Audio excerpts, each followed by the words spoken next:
Welcome to the Popcorn Talk Network. For the online broadcast network that features movie discussion, news, and interviews, press 1.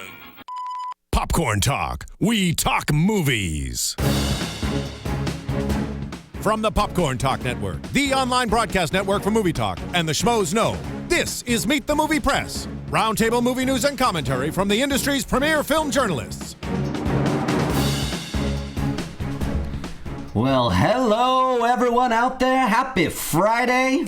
This is Meet the Movie Press. I am Mark Reilly, editor-in-chief of schmoesknow.com. Jeff Snyder, film reporter, therap.com. And with us today, we have a returning guest, Mr. Justin Kroll from Variety. Yeah, how you doing, Justin? All right, I'm all right. Happy Oscar weekend. Yeah, man. Welcome back. Justin coming in, classing up the joint here. We got Variety representing, got the Rap, got Schmoes Know. Guys, thanks for coming in on Friday and checking us out. We got a great show. We're going to talk Oscars. We're going to talk... Alien. That's my favorite of the week. Yeah, I know both of you guys kind of tag team this. We'll do 50 Shades of Spider-Man. 50 Shades of Spider-Man. Yeah, guys, I don't know if you heard breaking news. Spinoff, shared universe, Spider-Man and Right. 50 Shades of Grey. Sony's pacting with everybody. Yeah, they're really trying to get it out of there, so they're gonna ride 50 Shades of Grey. No, that is not true. Do not print that. That's just speculation. We gotta watch what we say. Yeah, I know. Sometimes they'll run with something just like I read a tweet and they're like breaking. Yeah, but plenty of fun stuff. Yeah, and we're gonna have absolutely. Nathaniel Rogers from the Film Experience calling in about halfway through the show to talk Oscars. He's obviously been doing this a long time. Absolutely, we got this is a big show, guys. Big show coming in hot. So, guys, thanks for coming in here. We are on the Popcorn Talk Network. We are live right now on YouTube. If you guys go to youtube.com//popcorn talk, you can check us out. Join the live chat. I see all of you jumping in right now. Wow.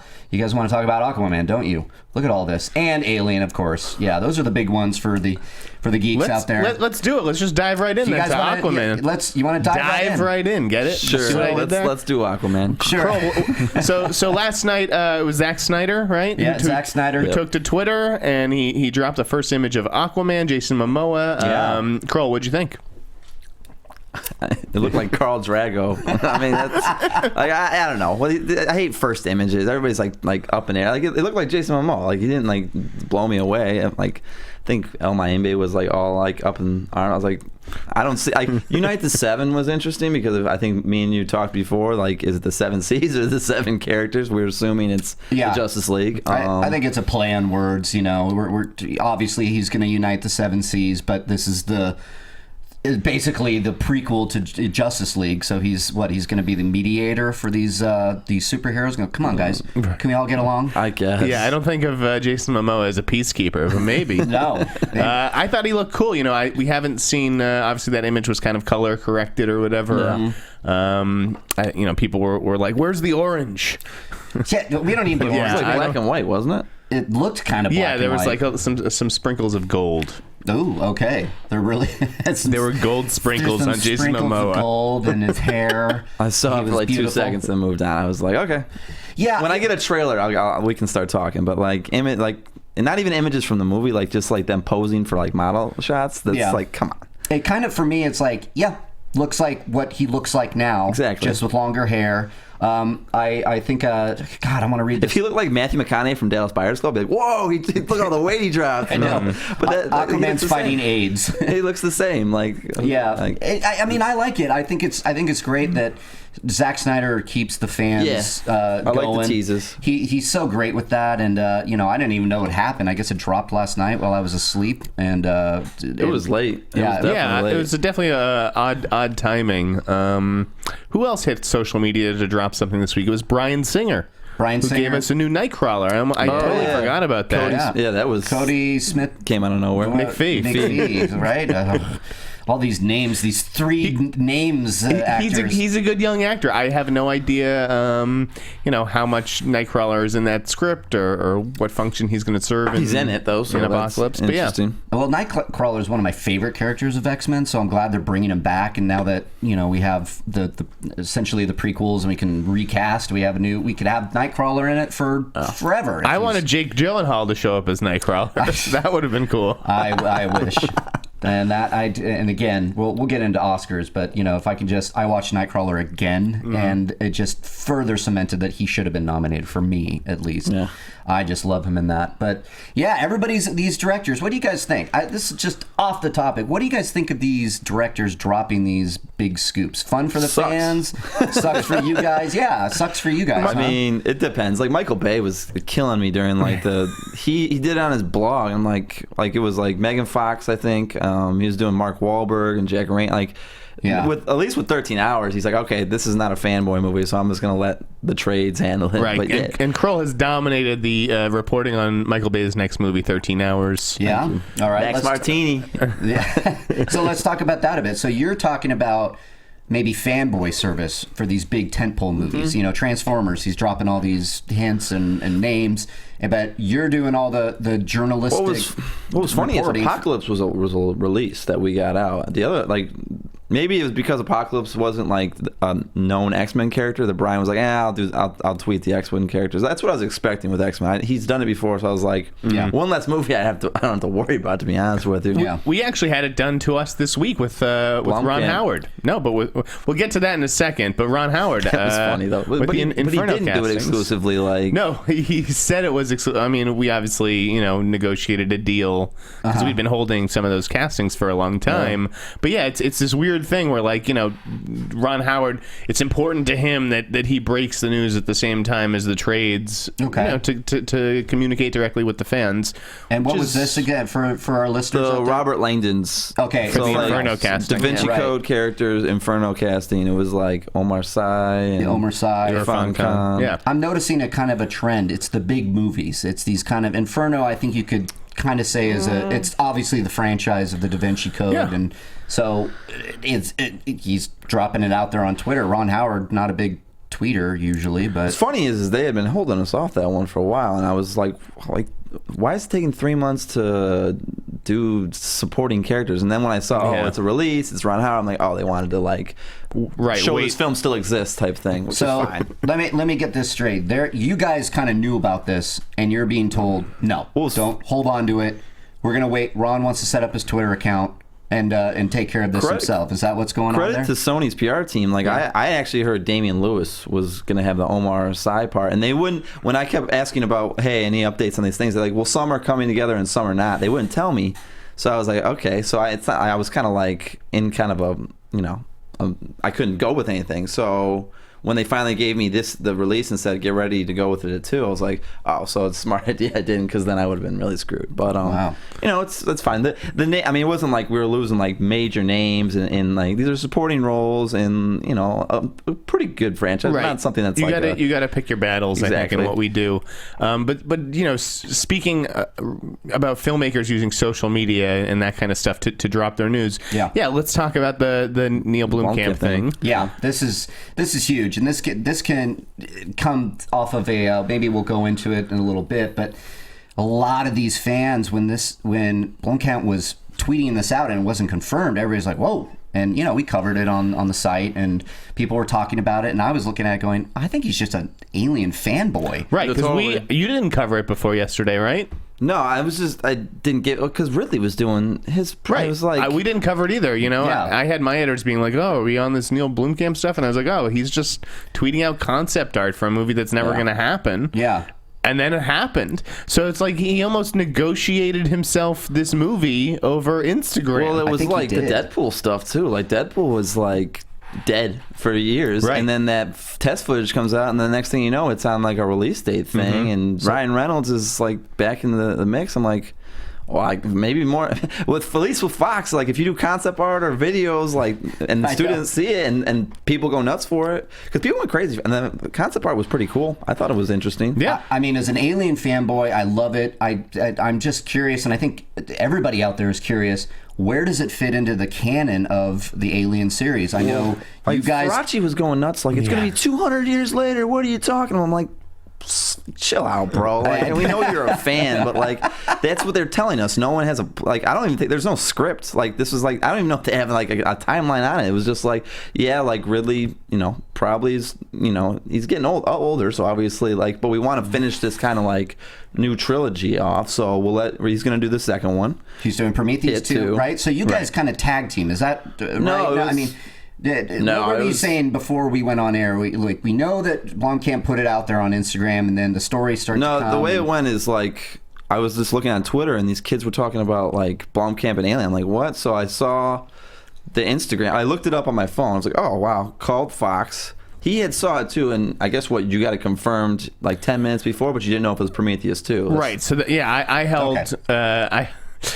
Kroll's tweet, like I picked up like hundreds of times, got retweeted. Mm-hmm. I had heard 160. Like 10 minutes before he actually tweeted that I had confirmed it, but I wanted to wait to see if it was Prometheus 2 because it was unclear. I just got lucky, and the Fox PR person picked the phone up and was like, "Yeah, we just closed." And that's half the battle too. And she told me, by the way, this isn't Prometheus 2; it's another film. I'm like, "Oh, good to know." And then we just got it up and.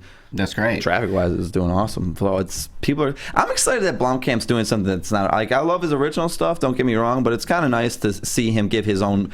You want to see people give takes on brands that we've all come to love, and like given what he's done with District 9, Chappie, I'm very excited for. Me too. Elysium, I did like. I think they got a better Elysium. A lot of people, I know some friends that didn't like it. Some critics out there that were like a little heavy-handed. I didn't think so. I totally agree with you, and this Blomkamp is coming off of saying he's the biggest Alien fan in the world. So like, then maybe his first two movies, like Alien and Aliens, are his favorite. Right. So he's going to give this. It's almost like kind of a little bit like JJ coming in and doing Star Wars. Totally. As a fan, we're going to get this. So yeah, my question. And his films are like, there's no cuts. They're hard R's, and he's going. I think That's the one thing about Aliens I've always appreciated that Fox has made. Like Die Hard, when that became like a PG-13 thing, I was like, oh yeah, I know. Right. You just talk about watering down the franchise. This, I feel like you'll keep the original taste, but give it a new flair, which is great. And one of the things that I think Neill is coming to the table armed with is it sounds like Sigourney Weaver. Yes, she hit the talk show circuit recently and was, openly talking about how she's had discussions with Neill about the project, and she thinks it's a great storyline, and we have no idea, if she has a deal in place or anything like that. But it sounds like it's trending that way, that we're going to see Ripley back on screen. Well, if we just look at the concept art and maybe assume that Fox was looking at it as well and going, wow, look at all these retweets. Look at people wanting Ripley and Hicks from Aliens back, which would negate some of the canon again from Alien 3 and Alien Resurrection. But I'm hoping Sigourney Weaver just wakes up in bed and goes, oh, it was all a dream. I want to see young Sigourney the same way Terminator is kind of introducing, young Arnold. Okay. In this next movie. Like, I want to see the two Sigorneys. Yeah, that would be fun. Yeah, we were... One of my buddies yesterday at work, Bryce Beckham, giving you a little shout out, buddy, who I work with, we were talking about wormholes, space, in like two separate dimensions. We were sounds really dorky out about this, which is what the fans are doing, which is why I think Fox really pulled the trigger on this. So why I'm not? excited. It's years down the road because obviously they're prepping for Prometheus 2, but right. So they want to get Prometheus 2 out and then be shot in September. That's what I heard. Is they're going to shoot? Which means your Blade Runner movie is coming, like when we're all 50 years old, guys. I know. Jeez, Scott. Keep dreaming. You don't think Blade Runner 2 is happening? Not we'll before see. I have kids. So. Yeah, yeah. I haven't heard... I didn't think Deadpool was either. So like that's all. But you never know. It's like someone comes in, like sells a great idea, and then you wheels start moving. That's how this goes. And then there's other times where like things just collect dust. Yeah, we just know Ridley has a lot on his plate, and he's also the type of guy who it's like, oh, concussion. That right. distracts me and takes my eye off the ball. To his credit, Martian, I was pretty impressed how quickly that did get moving. Like when he came on board, so did Exodus. Yeah, some of these things just were like, how's this? These are $100 million when movies. He wants to do something, it gets done. Yeah, I just feel like there'll always be something in the way of Blade Runner. Yeah, there's a bunch of stuff. There's fresh eye, I just don't feel like whoever. I haven't seen the script, but I just have a feeling like if it was great, this would be Al Cowan would be moving quickly on it real fast. Well, is there any? Because Harrison's not getting younger. Yeah, and Harrison even said that it's like one of the best scripts he's ever read. And is it? Then why isn't it being Everything's made? one of the best scripts we've ever read. I'd like to see a movie star come out and be like, you know what? The script was okay. It needed some work. Yeah, you know what? I'm going to do this movie, but this script is a piece of shit. Speaking of scripts. Yeah? What do we got? Any scripts here? What any segue there? Segue. I don't know what. Oh right, no, that is a good. Let's segue into here. I'm just going to sit back. So yesterday, I was giving Kroll some shit online. He did he did a good story about the screenplay situation regarding 50 Shades of Grey's sequel, 50 Shades Darker. Right. So why don't you explain what the story was, Kroll, for those who didn't get a chance to read it? It's so like, let me explain without giving you shit for dog. Well, we'll go into that after. Jeff's the Were there bad self-declared words on Twitter? What happened? Jeff's the self-declared sheriff of the trades. He reviews more Sheriff of articles Trade than Town. Justin Chang reviews movies. So just Nice. a heads up. I gave it a B. So listen, like, you know, I had been kind of looking into this the last couple of weeks. You know, I've been checking in with a lot of sources close to the product, especially since the movie was gearing up and everybody was getting real excited, and it looks like it was going to do well, and obviously it did. Yeah. But I was kind of intrigued that, like, you know, given like with Insurgent and Hunger Games and Twilight and Harry Potter and all these films that like get their sequels ready to go the year after and the year after and so on and so forth, I was like, that's interesting that we haven't heard anything about a sequel yet for 50 Shades Dark, or when the production would start, a writer, this or that. And I started talking, and there was a couple people that were like, well, listen, like, you know, from my understanding, EL is holding up the process. I'm like, how? Like, this, like, is she renegotiating? I didn't really look into it because I didn't want to get into that world again. Yeah. Well, like, you know, movie does 94 million domestic, 2 states, it's already over 300, and we're at a film meeting, and, you know, me and my colleague Ramin Instituta, who helped me on the story because he had done the whole 50 Shades cover for us, and he had some kind of cool backstories. Okay. We're like, maybe we should look into this further. And, you know, I was kind of like, you know, other people wanted that story too, so I started like poking around, and it went from, you know, she is holding it up, you know, she's being difficult. I was like, regarding what? And people were like, you know, I don't have all the details, but it seems like she wants to write the script. Okay. And obvious, and not only does she want to write the script, but Universal is hesitant about her writing the script. Well, maybe it's because the book is shit. Well, listen, that's how the reviews started. Was like, people were like, listen, you know, the movie's doing better than the book, which is like, I mean, and that most people thought the book wasn't the most well written thing. So I just was like, this can't be true. Like, what? And as the week went around and we started gathering more sources, more people, it went from like hesitance and like people being like, I think she's probably going to end up writing it. And the reason I got the sense from people was that like people were like suggesting writers, like pitching writers to Universal. And without saying it, but saying it, those writers were getting shot down. And and the sense that every other these people were getting was because like everybody knew Kelly wasn't going to come back, like, and everybody knew Sam wasn't going to come back, because, you know, there's that entourage moment where Vince is like, why is Jim Cameron not coming back? And Ari says, stars are optioned, writers and directors are on for one movie. So it's not even that they're leaving; they just weren't signed on. So. Everybody just kind of connected the dots, and we're like, yeah, it looks like, you know, it's they're working out the details. But in the end of the day, I think in a couple weeks, I think someone told me that, like, the next 3 or 4 weeks, we're gonna have this shaped out, and, you know, and then I also got like a production date probably wouldn't start until the end of the year or early next year, which means we probably won't see this movie until Valentine's Day 20. I think Valentine's Day was such a game, like, worked so well for them. Absolutely, the delay from you know, the delay that the casting change caused from Charlie to really worked Jamie, in their favor. Absolutely, like, can you imagine that movie opening August 1st opposite Guardians of the Galaxy? Would have got killed. No, yeah, I would have been gone. Or maybe it doesn't do 90. It loses. Yeah, it probably would have done. So I feel that I guess, Valentine's Day is something they're gonna lock down for the next couple of years, and yeah, I mean, and then I decided to go with it. Listen, it's more of a behind the scenes story than a news. Like, I don't feel like this was a scoop, because end of the day, it's a 50-50 shot, I think, that she does this. But listen, this is what I was telling people. Like, they sign her on, she writes a draft. they just get someone to rewrite it then. If I think that's what people are also suggesting too. I was being an ultra dismissive asshole yesterday. Can you believe it? No. Basically to get my editors off my back. Yeah. I wasn't gonna put them on blast, but I kind of knew right away. Like, I had like my he had warned me the night before. I told them at the Hot Tub Time Machine premiere, I was like, yeah, I got a good one coming, but you're not gonna be able to follow this, by the way. Right. Oh, really? And it's true. I couldn't have. Part of I think one thing that always makes me kind of perk up is the all caps exclusive. Because it's like, we've got a big one. Did I? I mean, no, that's I'm not in charge that's of not that. your call. No, I know. I gave you crap yesterday just because, to me... Technically, you didn't give me crap. You're just like... Yeah, no, exactly. I was just like, okay. So E.L. James is a pain in the ass. Okay. Shocker. Shocker. Like, it's like, so she's holding up the process. I think she's the only one who could be holding up the process. That was kind of how I interpreted it. So you're interpreting it as kind of like a no shit Sherlock kind of news, or that's what he said pretty much. In a sense, I mean, Kroll had a lot of good details in there. Kroll and Ramin, sorry, and they definitely added this really good context. Listen, I was jealous. I was jealous that I hadn't written the same thing too. Okay, but I also, part of me wants to wait for studios to actually make decisions on some of this stuff. Rather than... Well, it's interesting. Like, I was waiting for a certain someone to come out with a story and kind of like bag on it.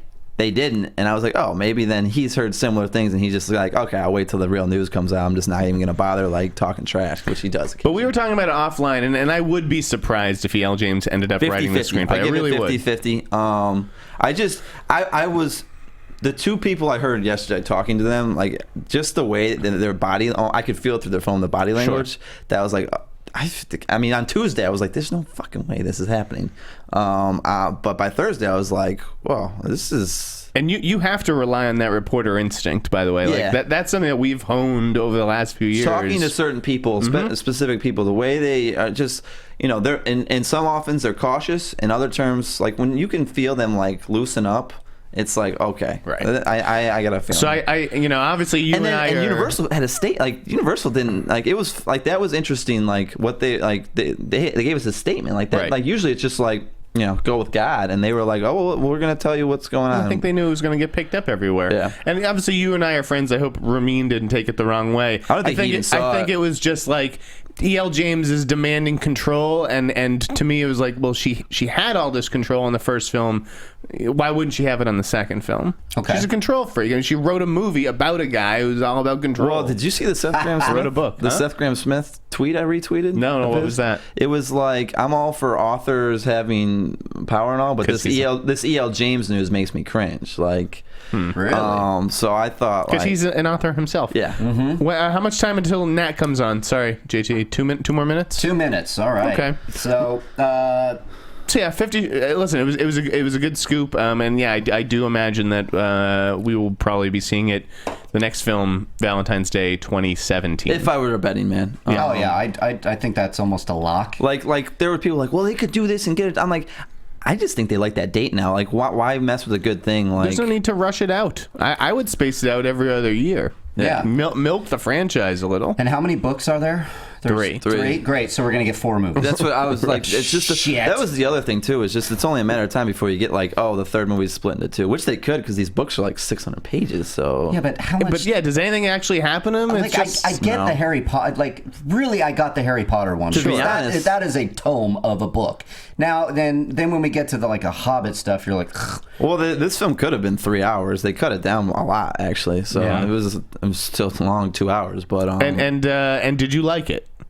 I like the soundtrack. I bought the soundtrack's fire. Soundtrack's so hot, Mark. So fire. I downloaded it and played it with your girl. I think people know that. I've expressed my. I think because like people kept asking me about it, I think I got more like annoyed about it. Mm-hmm. But I think Dakota's like, she's a star. She's gonna do some. I still don't know about Jamie. I want to watch The Fall actually to get more of a sense about him because I think it was just the character he was trying to feel out. I wish Sam would direct more stuff. There was some cool scenes. The contract negotiation scene had a really cool look and whatnot, but it's really long. I didn't think it was hot enough. I thought like I was going. Listen. I tell this to people like, we got Roger on. Rogers. Rogers. Okay. All right. We'll go to him. Cut me off there. Yep. No, Yeah, I sorry. mean, yeah, you know. Yeah, do you want to finish your thought? Finish your thought. I say this. If listen, I know what Michael Bay is not the greatest director, but he's good at blowing shit up. All right, so I go in to see that. If 50 Shades is about sex, I want some hot stuff. So Yeah. there was some stuff that just wasn't hot enough. Yeah, and I have yet to see it because the girlfriend does not want to see it. So we saw Well, Kingsman. did your mom see it? No, my mom doesn't want to see My it mom either. did see it. I'm definitely not telling you what those texts were like the next we day. don't- we don't- You saw who saw it. Right. We're not talking about who saw it on mine. That's Yeah, the secret. let's keep our mothers out of this. Yeah, all right. All right, let's go to Nathaniel Rogers, who we have on the line. JT, connect us. And we're there. All right. Nathaniel, are you with us? I am. Yep. Thanks for Do you having me. prefer Nathaniel or Nate or Nat or what? Nathaniel? Nathaniel. Sounds good. So you run the filmexperience.net, right? Yep. Okay, and how long have you... tell us sort of what you do on the site and how long you've been doing it for. I run the site, editor. I write most of the content, but I do have writers. And I've been doing it for 15 years. 15 years. Wow, that's awesome. That's older than Kroll. That's And you were like one of the first people sort of getting into this Oscar prognostication game that has sort of blown up in recent years, correct?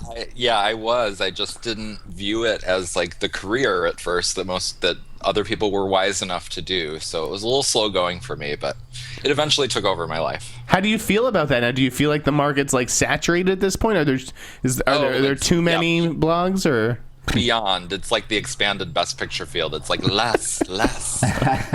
So you're based out in New York, right? Yes. I don't know. Let's talk about the show and the awards and that kind of stuff. So what are you sort of forecasting on Sunday night?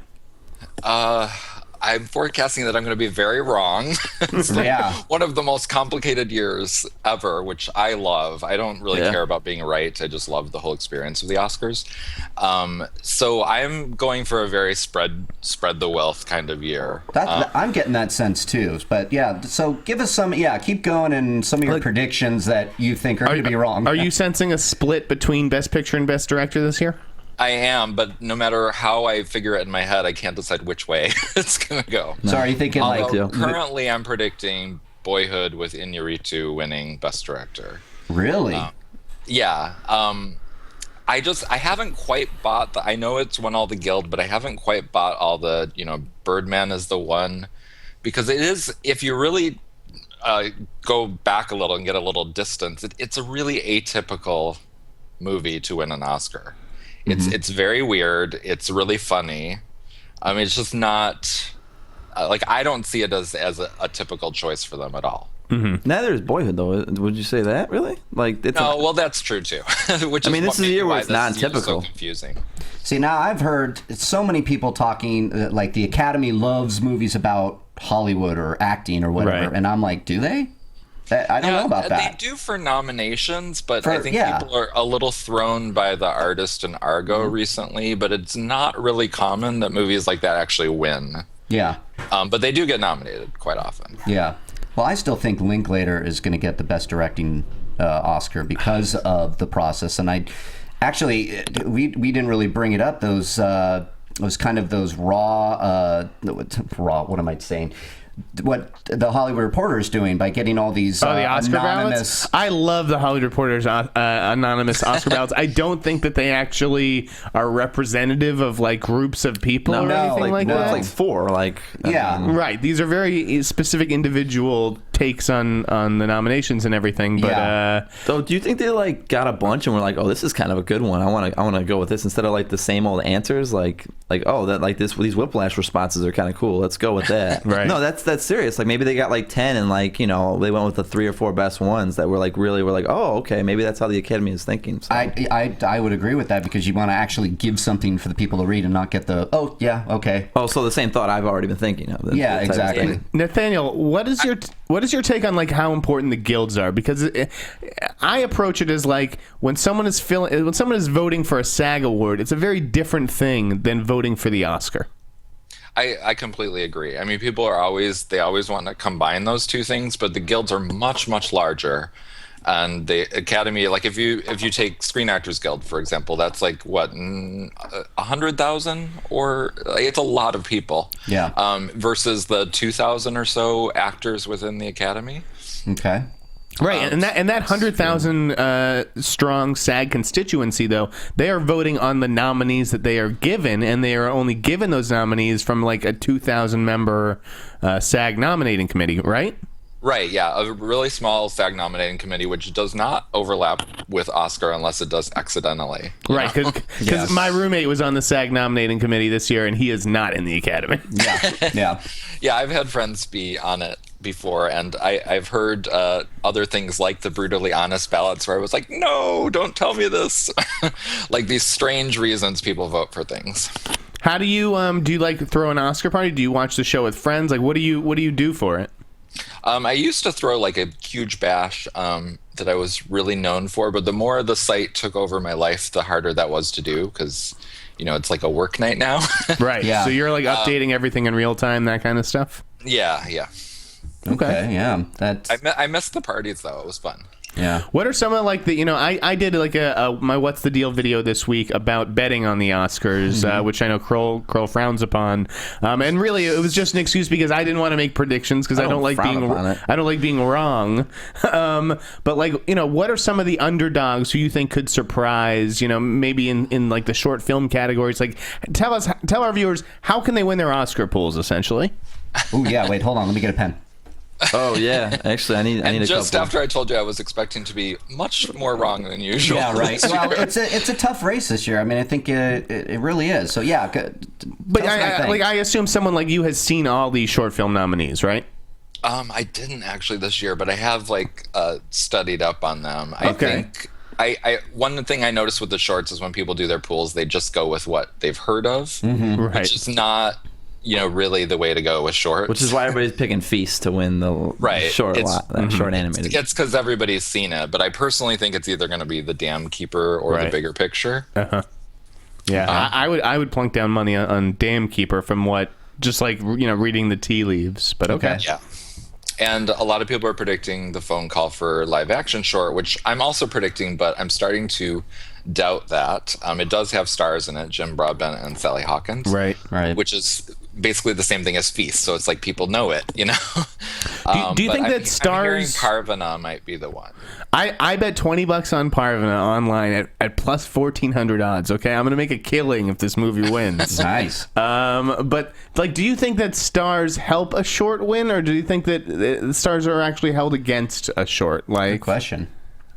I don't think it's either. I think it's all dependent on the short itself. I think it helps in like the festival circuit, because in order to even qualify for the Oscar, you have to win awards at festivals. There's all these very complicated rules for how you qualify. So I think that definitely helps along the way, but I don't think it helps in the final vote. Okay. And then, the big race that I wanted to ask you about was actually Best Actor. Yeah. Everyone, the tide seems to have turned in recent weeks. Eddie Redmayne has all this heat. Yeah. But I'm of the sort of impression that the Academy does not like to award young males Oscars. They like to give them to young actresses and those ingenues and stuff, but sure. I still think Michael Keaton is going to pull this out. What do you think, I Nathaniel? think Cooper actually might have a chance. I hope you're right, but I'm betting on Redmayne. And my reasoning there is that they almost never go a year without awarding some sort of biographical performance. Mm-hmm. Sure. It's been since 1997 where they didn't award someone doing that. So they're just really, really obsessed with that. You mean across every acting category or Best Actor? No, at least in one of the four. Okay, and I was like it's a lot more than one of the four. Well, Bradley Cooper's playing a real life person as well. Kroll had just mentioned that he may be. I just think Sniper in some way, like given like its Juggernaut run, it really wasn't in the Guild mix because it like missed out on a couple. But like I feel that could be some kind of you talk about a year that's like where we have no wide idea open, that could really be a telling thing. I completely agree. I think he's absolutely in the mix. The film too, by the way, could if they announced that would be crazy. I think people lose their minds. Does the preferential ballot, Nathaniel, help or hurt a movie like American Sniper? I think it hurts all of the divisive ones because they're far more likely to end up toward the bottom of some lists. So I think that hurts American Sniper. I think Selma and American Sniper, the fact that people were so touchy about them does not help them win votes. No, true. I just think don't be surprised. I'm with you, dude. The Academy loves Bradley Cooper. He's got 3 straight nominations. Yep.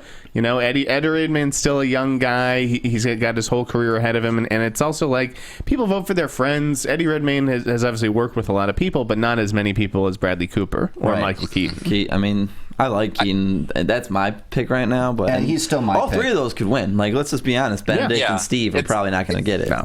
It's going to be close.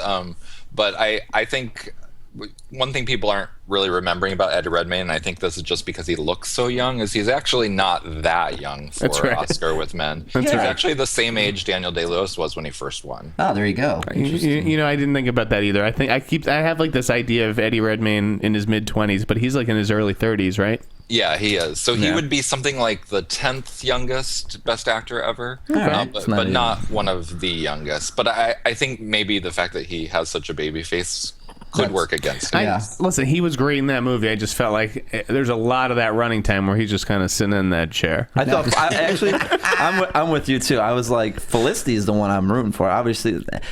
Can we move on to Still Alice, actually? Yeah, real actually, fast? I have a question for you, Nathaniel, because this will come into play there. It seems like either Best Actress or Best Supporting Actress, or is there a lock in your guys' mind? JK for the out of the if he doesn't win, there'll be boos, I think, at the Oscars. Okay, yeah, I was wondering about that, but I'm also wondering about Still Alice because that's a lock. There you go. That's what I think. Nathaniel, what do you think?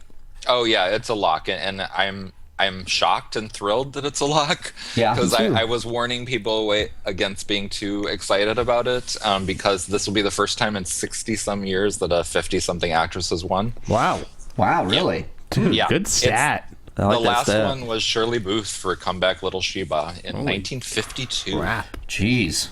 Yeah, so they like young that. actresses. Well, I mean, how old was when Helen Mirren won for like the Queen? She was in her 60s, well, she was right? in her 60s. Okay, so it's okay. Yeah, you either have to be the grande dame or you have to be the young ingenue. Okay.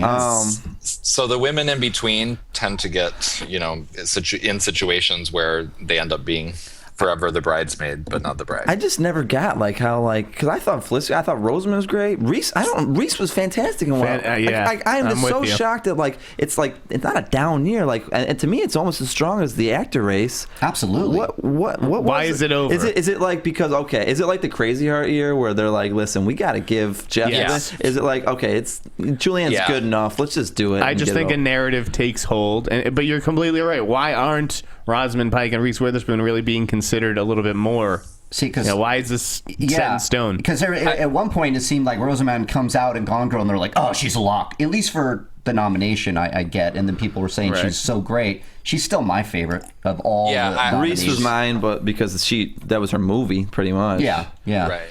But Reese has already won, which sort of kills the need. Suppose, but it was like 10 years ago. It's like when the Patriots won the Super Bowl. That was like 10 years ago. It doesn't it's like digging at us. Yeah, I think the stars just aligned for Julianne Moore. I mean, but the problem with Gone Girl is that they obviously just don't like it because it's kind of insane that a movie that was made for adults, that was prestigious and well reviewed and a huge hit, only got one nomination. Yeah, the Gillian Flynn thing is probably the outcry of the whole non-nominations. Yeah. Just a couple more questions for you, Nathaniel. If you could see anything sort of happen on Sunday night, or one winner, who would it be? The person I don't think is going to win that I really want to is Michael Keaton. Okay. I loved Birdman, and I thought that was such a clever and anguished take on his own persona. It was so interesting, and I want him to win. And then as far as this year's upcoming movies go, I don't know if you're one of those guys who sort of looks at into the crystal ball a year in advance, but is there anything that stands out this year as like, oh, we should keep an eye on this for next year's Oscars? Honestly, I try not to do that until the Oscars are over. Okay. And then I dive right in. Yeah, I don't blame you. The one I'm excited about is Carol, Todd Haynes. Oh, okay. Good one. With Cate Blanchett and Rooney Mara. Cool. All right. Wow. Well, Nathaniel, thanks so much for calling in, and you got your work cut out for you this weekend, I bet. So. Thanks for having me. Yeah, good luck on Sunday night. Enjoy the show, Nathaniel. Thank you for coming on. Yeah. All right. Bye-bye. Bye. All right. So, guys. 1952. Wow, that was a hell of a stat. What are you doing for the Oscars, Kroll? I don't know. I to be honest, I got my focus this weekend. The PGA's got a tournament up at Rancho, and I'm pumped for that. That's nice. That's the big one. I listen. My friends hate when I say this. I'm so jaded because I worked the Oscar 4 straight years at Variety. Like when I didn't have to the last couple years, it's been like cheering, thank God my Sunday's free. I'll probably right now I'm just gonna watch it with Dan, my roommate, and unless I get called, like someone says, hey, come over. I used to do the big thing, but now because I just cover it and it's lost its luster a little bit to me. But I'm probably at home watching it. Okay. Yeah. Are you, That's Jeff? cool. Are you, I'm gonna be in the office, probably working on some sidebars depending on who wins, and I'm sure I'll tape some video reactions. We wanted to do a live stream, but it's just it's a hassle. Yeah. So yeah, what else? We got some more time in the show. What else happened this week? Should we talk? Yeah, I'm gonna go. We got a little bit of, what was that, JT? You were waving at us. Just 5. Just 5, huh? All right. What time is it? Well, guys, I'm gonna rope something around that we didn't get to do last week. Hopeful news break. Let's do a hopeful news break. Oh, there it is. Guys, we haven't done it a couple weeks. As you know, every Wednesday and Thursday, you can drop in your hopeful news break. What do you hope to hear? Break in the world of movie news. You guys jump in here. Man, these comments. We got look at this. We got 100 comments. I can't pick all these. Actually, I want to pick one, and it's from my boy Faz, right? Because it's Fasai, which I always butcher his name, but I think he said I could call him Faz, and I'm butchering again. Matthew Vaughn to direct an Indiana Jones movie. What do you think, guys? That would be cool. We're geeking out here. I'm with you. Kingsman was great. Yeah, Kingsman was awesome. I'm just kind of going back to that story about Chris Pratt. You guys, are you hearing anything since Deadline broke that Chris Pratt story? No. Yeah. I feel like we are 10 years away from another Indiana Jones movie. I don't know about 10, but we're a ways away. Yeah. And 5. 5? Okay. Yeah, and I'll take just that. because, to be honest, Chris is did you guys talk about Passengers on any of the movies? No, not really. No. I mean, that one I think is That's gonna go. I think we chatted. You thought Jennifer was. I'm more strongly on Jennifer doing it than Chris because I wouldn't have been told to run with something if Jennifer wasn't leaning towards it. Okay. There's Cowboy Ninja Viking. They just got the John Wick directors. Yep. There's Magnificent Seven. And he's got Guardians. So let's just get back. I'm sorry about that. On the Indiana Jones front. I don't know. It's been radio silent. I'm waiting for. They need a screen. They need someone to come out like Spielberg being like, yo, here's a screenwriter. We're gonna do this. Remember when Jurassic World finally got the 2 screenwriters and it felt like, okay, now we're moving. Right. When we get that, that's when you can start talking. The fact that it's just in the library right now and Disney has can do has the rights to do it. Mm-hmm. But I wouldn't. Yeah. I think Jeff agrees. Let things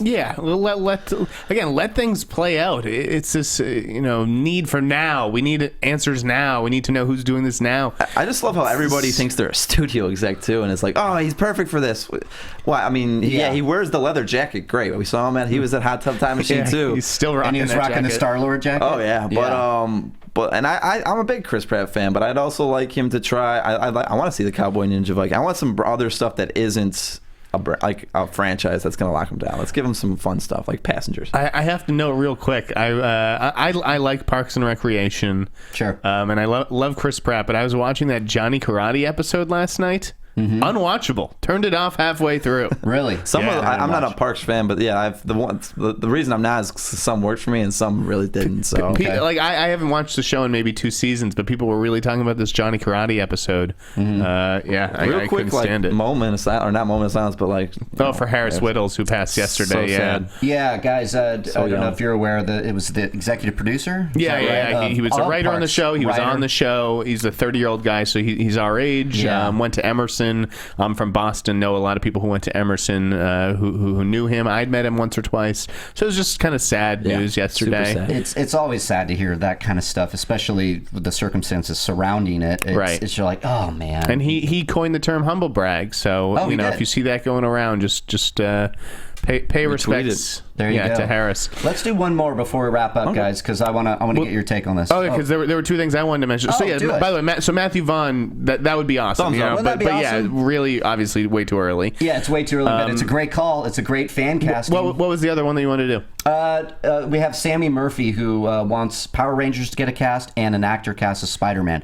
Those two properties. Are you guys hearing anything coming They're out? casting Morphin's cat. Like they're looking into stuff. That's a hot one right now. Yeah. Spidey's good. starting up. Thanks for reminding me. Now I know Kroll's tracking the Power Rangers. Ooh, I just they brought were that not. up. They were not even close to being on my radar. Oh, there we go. And they won't be when you leave because you'll just feel like, I hate this franchise. I'm moving on to better stuff. That's how you work. So yeah, no, I have not heard any Power Rangers names. And Spider-Man, what have you heard, Kroll? Yeah. Fresh start. They're just starting. Fresh start. Here's what I'm prepared. I mean, listen. This is not set in stone, guys. But I'm telling you right now. Yeah. Spider-Man's not going to be white. Really? Spider-Man is not going to be white. But see, is that your speculation, or is that your... I'm 95% sure. Wow. Spider-Man's going to be most likely black. Okay. But there's a chance he could also be Latino. Okay. And then... 95% sure. If that not happens, then damn it, Marvel, if that happens, do not call him Peter Parker. Call him Miles Morales, please. I don't think it's going to be Peter Parker. Okay, guys. I think you just are going to set the blogosphere going with that one. Yeah, that's that.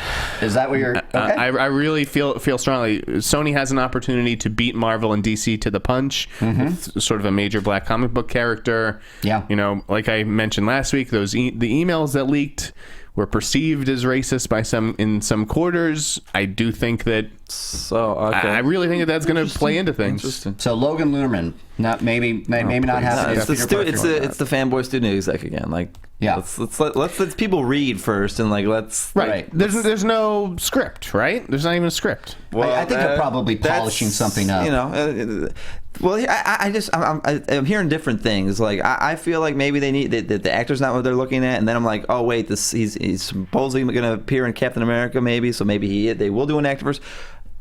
We don't know. Like, they're still really... I mean, it took so long for them to figure out the Sony-Marvel co-production that they are just now diving into this. So here's the other thing with, so the character obviously has to be cast before Civil War.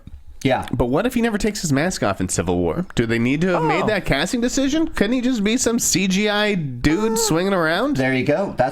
You could do that. I mean, absolutely. Listen, I just don't know what we're gonna hear first. Yeah. Jeff makes. I mean, I kind of do agree with where he's going with that, but I just love that idea. We've seen Peter Parker's story. We've seen some vanilla-ish white guys play him. I'm telling you. Yeah, look for a radical reinvention of that in terms character. of when you're gonna hear it, I think next month or two. I could be wrong, but I think that quickly. Wow. I think I think it's going to come together. Like I said, Civil War's got to be like that's what year we is got 2016, so we got a year from May is going to be Civil War. So they're gearing up to shoot pretty quick here. Yeah. Well, if it is Miles Morales, we know it won't be played by Jay Hernandez, right? Who's going to be doing Suicide Squad? Yeah. You had to tip your cap for that. I just wanted to sneak that one in there. Is that yours? Yeah. I was pursuing another scoop this week, and in exchange for holding on something, I got the Jay Hernandez stuff. Nice. So. And then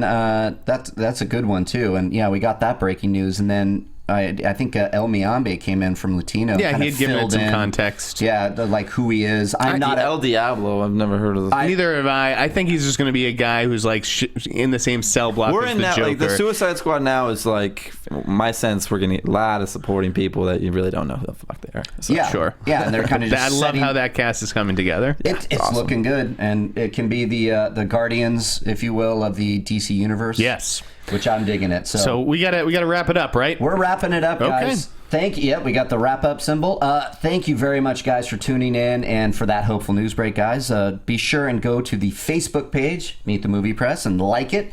We're like at 1,200 likes right now. It's pretty cool. I like it.